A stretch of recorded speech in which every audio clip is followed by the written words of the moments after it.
오늘 함께 이 본문을 가지고 지난주에 기다림 1이었잖아요.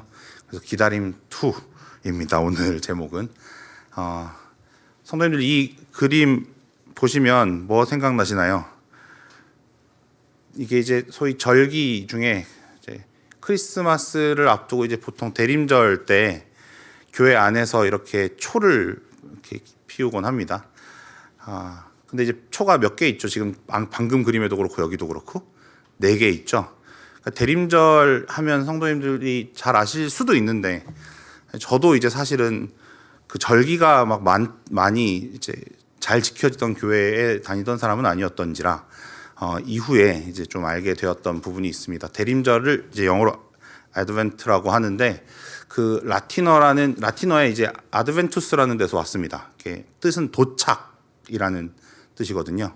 그러니까 강림하시다 이런 거의 의미라고 할 수 있고 성탄절 앞에 넷째 주일부터 이제 보통은 이제 11월 27일에서 12월 3일 사이에 있는 주일, 그 주일부터 이제 성탄절 바로 앞까지 4번의 주일을 지키는 걸 이제 대림절이라고 이야기합니다. 그러니까 기다릴 때에 강림하시다, 이제 임하시다라는 것을 이제 임하시는 걸 기다리는 절기인 거죠.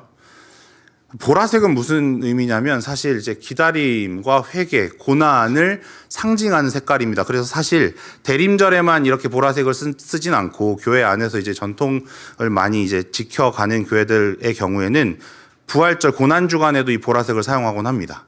이제 그래서 성도님들이 이제 보라색이 왜일까라고 이제 생각하시면 그러한 이유다라는 걸 이제 성도님들이 좀 기억하시면서 제가 갑자기 웨스트민스터 예배 모범을 띄웠어요. 다른 게 아니라 이제 예배 모범이라는 게 있습니다. 웨스트민스터 소요리문답, 대요리문답 뭐 여러 가지가 있는데 예배 모범도 있거든요. 근데 예배 모범을 보면 이런 항목이 있어요. 공적 예배의 일자와 장소에 대해서라고 되어져 있고 내용이 이렇게 되어 있습니다. 성경은 복음 아래에서 그리스도인의 안식일인 주일 외에는 어떤 날도 거룩하게 준수하라고 명령하지 않는다. 하나님의 말씀에 근거가 없는 통상 거룩한 날이라고 부르는 축제일들은 지속하면 안 된다라고 되어져 있습니다. 그래서 지금 성탄절 없애자고 하는 게 아니고요. 절대 아닙니다. 그런 말 하는 거 아니에요. 그런 말 아니고 저런 내용들이 있다라는 걸 성도님들이 기억하시면 좋겠어요. 그러니까 대림절이 지켜지는 것도 있고 안 지켜지는 것도 있는 이유는 저런 까닭입니다. 그러니까 그게 무조건 해야 되는 일이 아닌 거죠. 통상 거룩한 날이라고, 왜 유럽 같은 데 가면 저걸 축제일로 지키기도 하잖아요. 각각 여러 나라들에서. 근데 그게 꼭 교회 안에서 지켜져야 하는 것은 아니다라는 거죠. 꼭 지켜져야 하는 날은 하나만 있습니다. 뭐라고 돼 있죠? 주일이요. 그러니까 주일이 성탄절과 부활절을 늘 기억하게 해줘야 되는 거죠. 그 정도를 기억하시면서 이제 오늘 본문이 있는 누가복음으로 들어가면, 사실 성도님들 누가복음은 여러 사복음서, 다른 복음서들에 비해서 이제 서두에 그 목적이 아주 분명하게 나와 있습니다. 1장 1절에서 4절 말씀인데 그 1장 1절에서 4절 말씀 중에서 특별히 제가 성도님들과 주목하고자 하는 단어는 이겁니다. 사실이요. 우리 중에 이루어진 사실에 대하여. 그리고 여러분 누가가 직업이 뭐였는지 잘 아시죠? 의사였습니다. 그러니까 당시에도 이제 의사였으면 그 사실에 대해서 굉장히 창념했을 것이 당연합니다. 눈에 보여지는 병을 고쳐가는 사람이었으니까 당연하겠죠. 근데 게다가 이 사람이 지금 우리 중에 이루어진 사실, 예수님과 관련해서 우리 중에 이루어진 사실에 대해서 붓을 든 사람들이 많았었는데 나도 든다라고 이야기를 합니다. 이유는 한 가지예요. 뭐냐면 이걸 받는 데오빌로 각하라는 사람에게 그가 알고 있는 바를 더 확실하게 하려고 누가복음을 적었습니다. 여기 이제 2가지 사실이 있는데 데오빌로는 예수님과 관련해서 알고 있는 게 있었습니다. 그런데 누가가 이걸 적은 이유는 더 확실하게 알게 하려고 누가복음을 데오빌로 각하에게 보냈다는 걸 성도님들과 제가 기억해야 되는 거죠. 그 내용이 얼마나 확실하냐면 사실이라고 부를 만큼 확실하다는 거예요. 그래서 지난주에 김태환 전도사님께서 그 가운데 이루어지는 모든 일들 중에 첫 번째 일인 세례 요한과 관련된 이야기를 저희들에게 전해주셨었습니다. 저는 오늘 읽은 본문의 말씀은 마리아의 찬가인데 그 마리아의 찬가가 있기 이전에 마리아에게 어떤 일이 있었던지를 성도님들과 생각을 살펴보려고 합니다. 그도 그럴 것이 세례 요한의 이제 출생이 예고되어지고 사가랴가 이제 벙어리가 된 이후에 그 다음에 바로 있는 일이 이겁니다, 여러분. 누가복음 1장 26절의 말씀인데, 여섯째 달에, 여기서 얘기한 여섯째 달이라는 건 방금 얘기했던 이제 세례 요한이 잉태된 지 6달 이후인 겁니다. 그러니까 예수님이 세례 요한보다 6달 후에 수태고지로 알려지십니다, 마리아에게. 그걸 이제 우리가 알 수 있는 표현인 거죠. 그때 여기 중요한 표현이 나옵니다. 이제 가브리엘, 천사 가브리엘이 갈릴리 나사렛이라는 동네에 가서 다윗의 자손 요셉이라 하는 사람과 약혼한 처녀에게 이르니 그 처녀의 이름은 마리아라라고 되어 있습니다. 여러분 잘 알고 계신 대로 마리아는 이때 수태고지를 받고 우리가 신앙 고백으로 고백하는 대로 동정녀의 몸으로 예수님을 잉태합니다. 그리고 이건 여러분들과 제가 잘 알고 있는 대로 구약 성경에 이미 예언되어져 있던 사실입니다. 어디였죠? 어디였냐면 여기였어요. 이사야 7장 14절 말씀이죠. 보라, 주께서 친히 징조를 너에게 주실 것이라. 보라, 처녀가 잉태하여 아들을 낳을 것이요 그의 이름을 임마누엘이라 하리라. 여러분, 근데 우린 이제 이 맥락은 담임 목사님이 설교 중에 한번 얘기하신 적이 있어서 정말 이런 예언이 주어지지도 않을 것 같은 맥락에서 아하스 왕에게 주어진 예언이었던 걸 우리가 설교 중에 들은 바가 있습니다. 그런데 여기서 또 한 가지는 근래에 와서 교회 안에서 저 처녀라는 단어가 오역되었다라고 얘기하는 사람들이 있습니다. 왜냐하면 저기 이제 히브리어를 제가 가져왔는데 알마라고 읽거든요. 근데 저게 뜻이 결혼 정년기의 젊은 여자, 처녀, 소녀 이렇게 번역이 됩니다. 무조건 처녀라고 번역되지만은 않았던 걸 우리가 구약성경에서 볼 수 있어요. 그래서 혹자들은 처녀라고 예언된 게 아닌 거 아니냐라고 얘기하는 사람들도 있습니다. 그리고 이제 그럼 동정녀 탄생 자체를 무의로 돌리려고 하는 시도를 하는 거죠.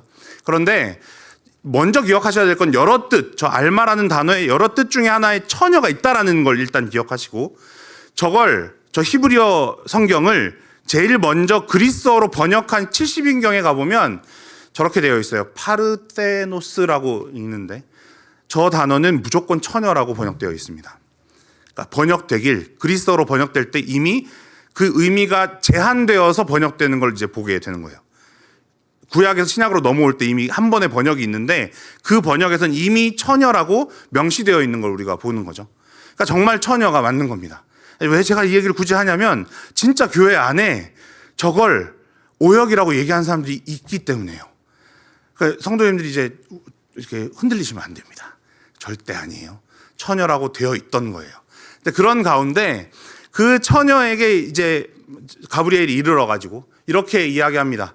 28절, 29절에 보시면 가브리엘이 인사를 한마디 해요. 근데 그 인사를 하자 처녀가 어떻게 하죠? 그 말을 듣고 놀라 이런 인사가 어찌함인가 생각하매 라고 되어 있어요. 그러니까 놀랬어요. 마리아가. 이런 인사가 어찌함인가. 여러분들 위에 28절 읽어보시면 그 인사가 저런 반응이 있을 만한 인사입니까? 아닐 수도 있을 것 같아요. 근데 그 인사의 내용을 보시면 은혜를 받은 자여 평안할지어다. 그 다음이요. 주께서 너와 함께 하시도다. 여러분 이거 뭔 것 같으세요? 뭔 것 같으시냐면 이렇게 읽으실 수 있어야 돼요. 뭐라고 읽으실래요? 임마누엘이요. 주께서 너와 함께 하시도다. 그러니까 임마누엘이라고 마리아에게 인사를 전한 겁니다. 그리고 그걸 마리아가 듣고 저 인사가 너무 기이하니까 주께서 나와 함께 하신다 라는 말이 너무 기이하니까 저렇게 이상하게 여긴 겁니다. 그런 가운데 그 이어서 보시면 천사가 또 이릅니다. 마리아여 무서워하지 말라. 내가 하나님께 은혜를 입었느니라. 보라 네가 잉태하여 아들을 낳으니 그 이름을 예수라 하라 라고 되어져 있어요. 그러니까 하나님께 은혜를 입었다라고 얘기하면서 그 은혜를 입어서 어떤 일이 벌어질 거냐면 네가 잉태하게 될 거야. 그래서 아들을 낳을 거야 라고 전달해 줍니다. 그러니까 이 은혜를 입은 것의 결과, 하나님이 너와 함께 하셔서 일어난 결과가 뭐냐면 네가 잉태하게 될 거고, 처녀인데 잉태하게 될 거고 아들을 낳을 거다. 근데 그 아들의 이름을 뭐라고 하라고요? 예수라 하라 라고 되어져 있어요. 그럼 여러분 여기서 누가복음에서 다른 곳으로 좀 가서 이 말을 좀 의미를 파악하고 오죠. 마태복음 1장입니다. 아들을 낳으니 이름을 예수라 하라. 이름의 뜻, 예수의 이름의 뜻이 뭐냐면 이는 그가 자기 백성을 그들의 죄에서 구원할 자이심이라 하니라. 여러분 이거 먼저 기억하십시오.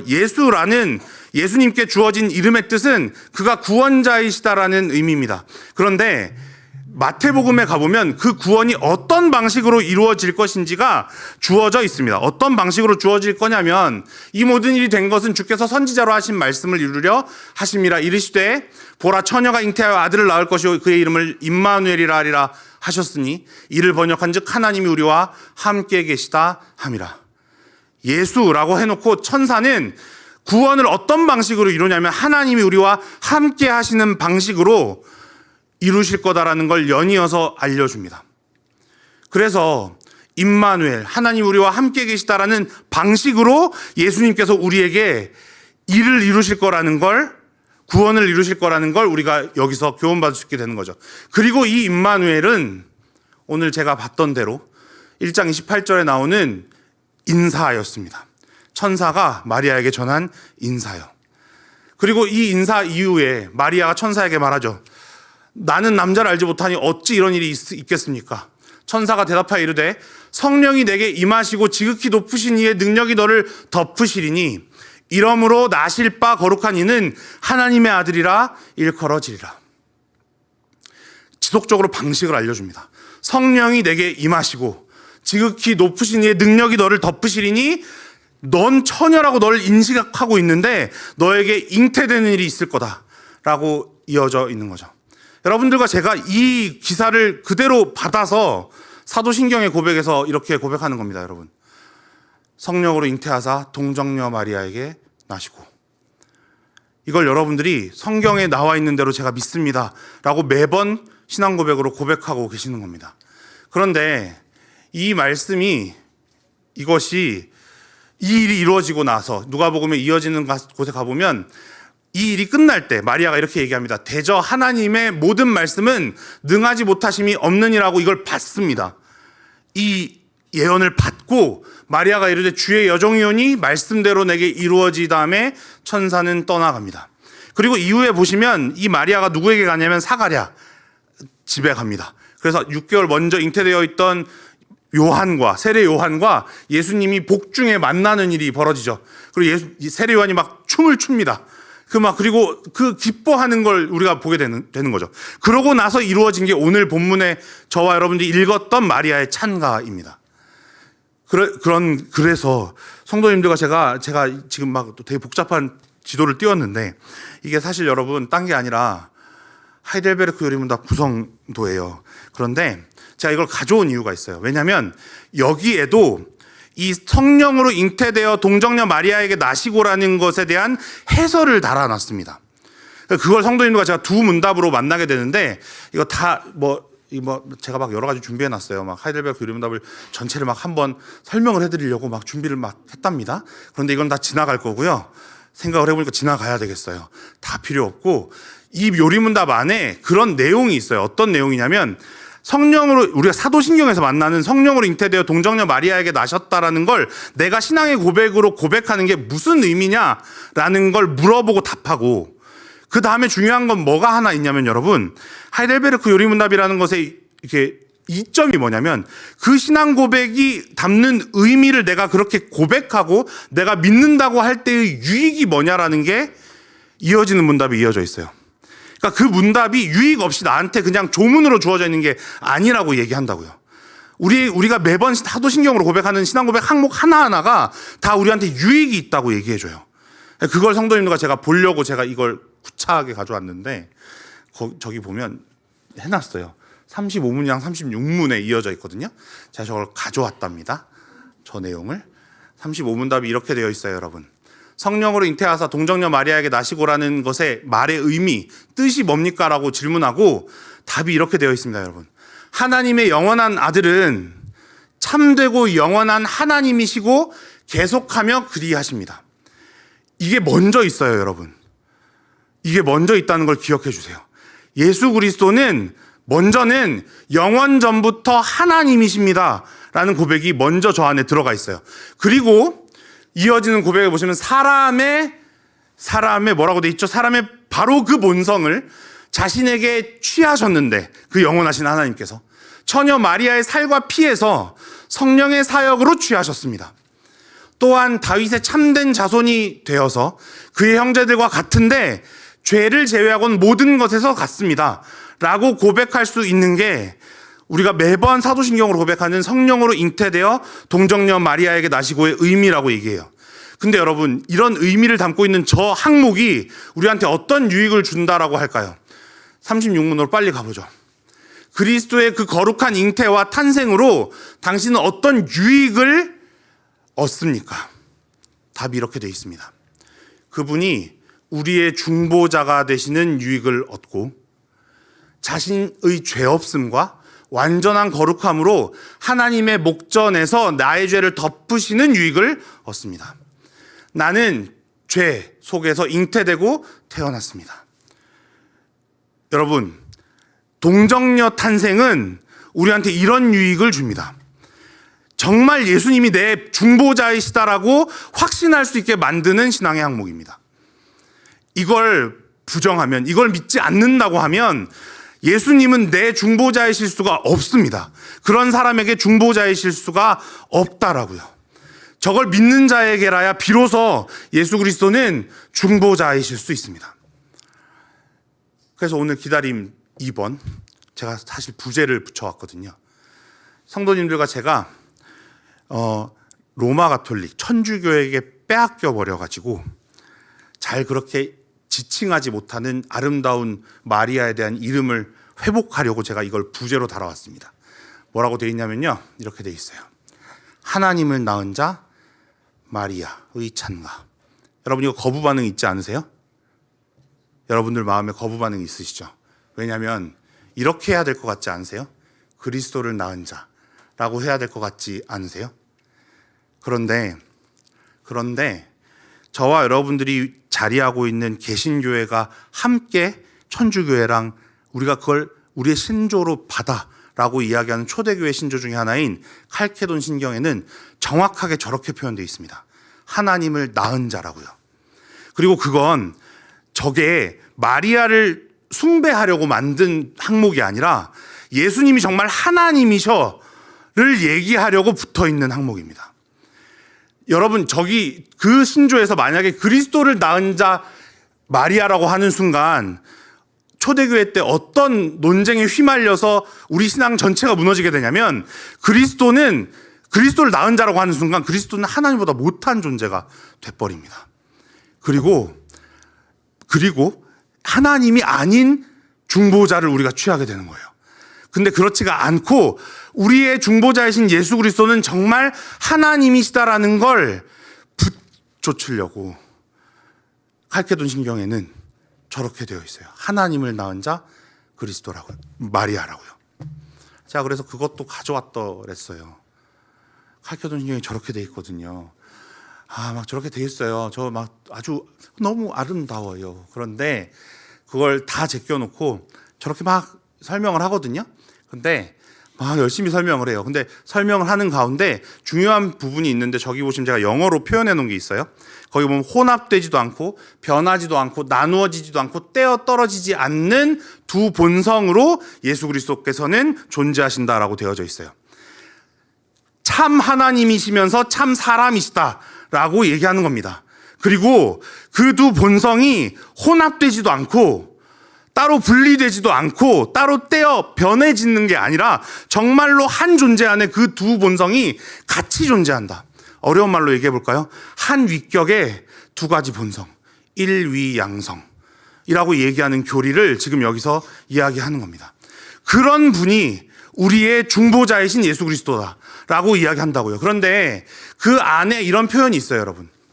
여기요. 하나님을 낳으신 분이신 마리아라고 되어 있어요. 그리고 이게 그리스어로 테오코토스라고 합니다.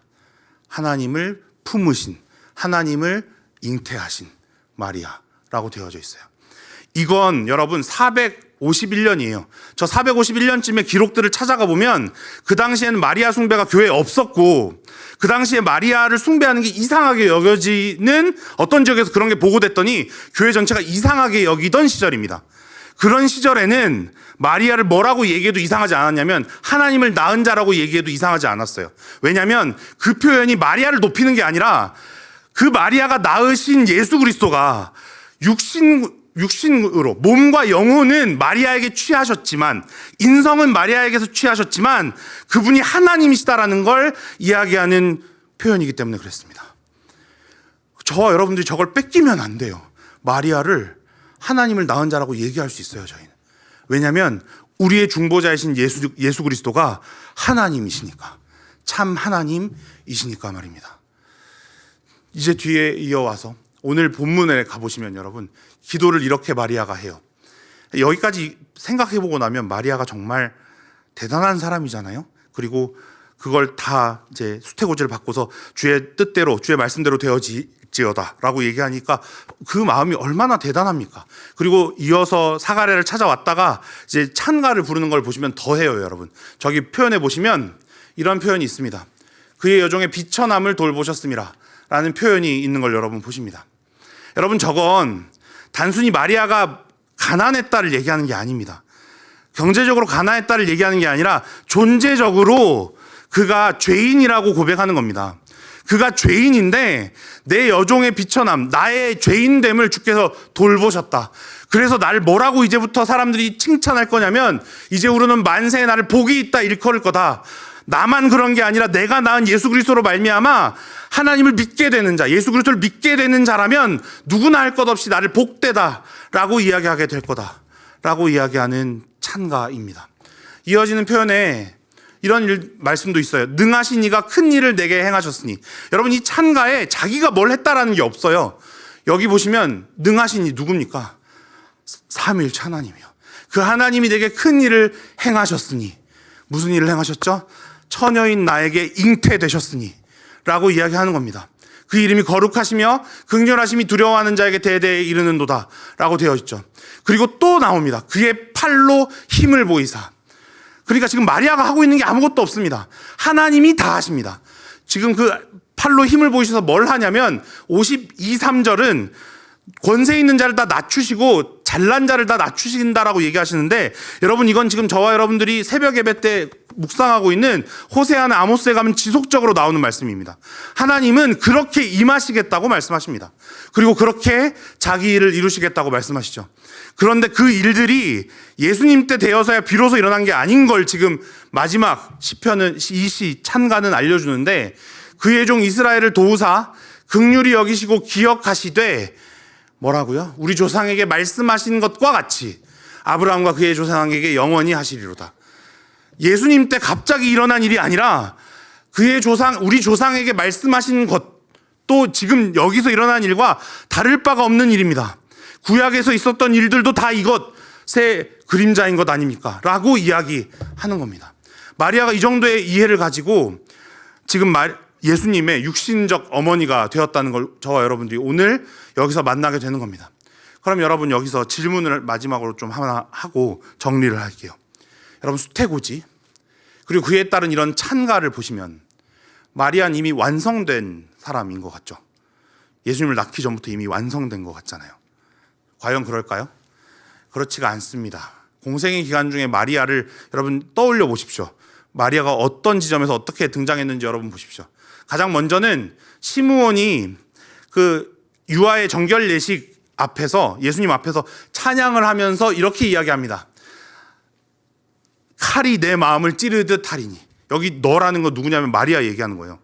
지금 이런 예언을 받아야 됐던 게 마리아입니다.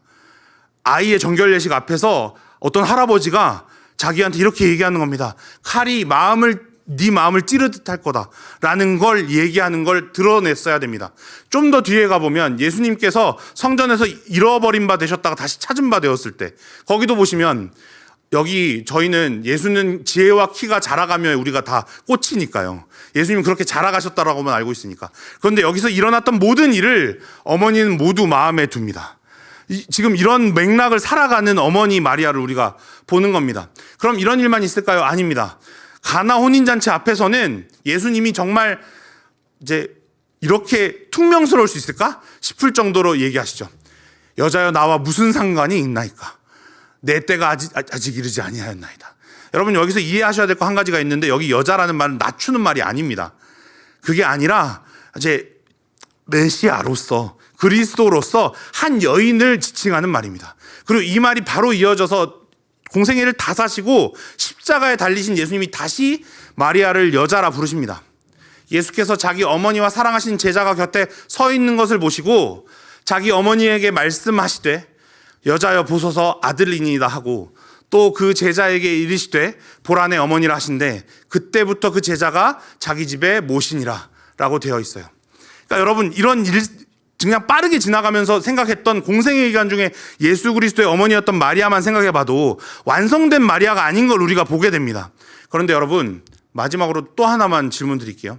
뭘 질문 드리려고 하냐면, 성경 내 마리아의 마지막 모습이 어디인 것 같으세요? 제가 방금 인용했던 요한복음 19장 어간에 있는 여자여 보소서 아들이니이다, 거기가 마지막인 것 같으세요? 사실 어디서 맨 마지막에 등장하냐면 여기서 등장합니다. 사도행전이요. 사도행전 1장 14절에 마리아가 등장합니다. 마가 다락방의 제자들이 모여서 예수님이 승천하시기 전에 약속된 바를 기다리라고 하시는 그 기다림을 명령받고 그리스도인이 다 모여있는 기도 자리에 예수의 어머니 마리아가 있습니다. 여자들과 예수의 어머니 마리아와 예수의 아우들과 더불어 마음을 같이하여 오로지 기도에 힘쓰니라. 여러분, 이거 되게 이상하지 않으십니까? 예수님이 이미 객관적으로 모든 일을 마치셨습니다. 승천해버리셨어요. 일을 다 이루신 게 우리 눈앞에 명백하게 보여졌습니다. 그러면 저와 여러분 같은 사람들이라면 어떻게 할 것 같나요? 다 끝났으니까 이제부터는 이제 세력을 잡아서 뭔가 혁명을 이뤄가야 될 거라고 생각 들잖아요. 근데 예수님이 명하신 걸 그대로 받아서 기도에 힘쓰고 있는 예수의 어머니 마리아를 우리가 사도행전에서 봅니다. 그리고 여기서 예수님의 어머니 마리아도 뭘 받았을까요? 성령을 받았겠죠. 그러니까 저와 여러분들이 기다림이라는 제목을 생각할 때, 우리가 대림절을 기억하면서 이렇게 지킨다고 할 때 이걸 어떻게 우리가 이해하면서 살아야 될지. 아니, 대림절은 이미 우리가 막 예수님도 다 이루어지셨고 성령 하나님도 오신 이 마당에 뭘 기다려야 될지 나한테 적용하기 전에 마리아는 대체 어떤 기다림으로 저 기다림의 인생을 살고 있는 걸까를 생각해 보시고, 또 하나는 정말 기다리는 인생을 살았구나. 성령이 임하는 것까지도 자기 힘으로 하려고 하지 않고 하나님께서 자기에게 성령을 주실 때까지 기다렸구나를 저와 여러분들이 오늘 말씀에서 교훈받게 되는 겁니다. 찬가를 내뱉고 30년도 뒤에 여전히 기다리고 있는 마리아를 저와 여러분들이 오늘 말씀에서 만나는 겁니다. 기다림입니다. 여러분들, 대림절이 뭘 기다리는 절기일까요? 먼저는 베들레헴에서 육체적으로 탄생하신 예수 그리스도, 이 탄생은 과거에 일어난 일입니다. 이걸 기다리고 기억하는 의미가 있습니다. 대림절은 그런 의미가 있습니다. 두 번째는 그렇게 이루신 일을 오늘 우리가 마리아를 통해서 본 바대로 그 객관적인 일을 우리 각자 안에서 성령 하나님께서 구원을 일으키셔서 중생하게 하셔서 우리로 하여금 그리스도를 영접하게 하는 일이 지금 현재도 계속되고 있기 때문에 그 일을 기다리는 것 역시 대림절은 기다리는 겁니다. 마지막으로 우리에게 약속되어진 바대로 종말에 다시 오실, 아니 마지막 날에 다시 오실 그 예수 그리스도를 믿고 기다리는 의미 역시도 이 대림절에는 포함되어 있습니다. 과거에 일어난 일과 현재 일어나고 있는 일과 미래에 완성될 일을 다 기다리는 게 성도님들과 제가 12월 한 달에 매번 지나갈 때마다 대림절이라고 기다리는 여러 가지 의미입니다. 바라기는 성도님들과 제가 과연 그렇다면 내가 이 12월 달 한 달 안에 저 기다림을 어떻게 내 인생에서 구체적으로 적용하고 살아가야 될까를 기억하고 진짜 기다리는 사람으로 이 12월 한 달에 신자로 살아가실 수 있는 복된 저와 여러분들 되기를 주님의 이름으로 축원합니다.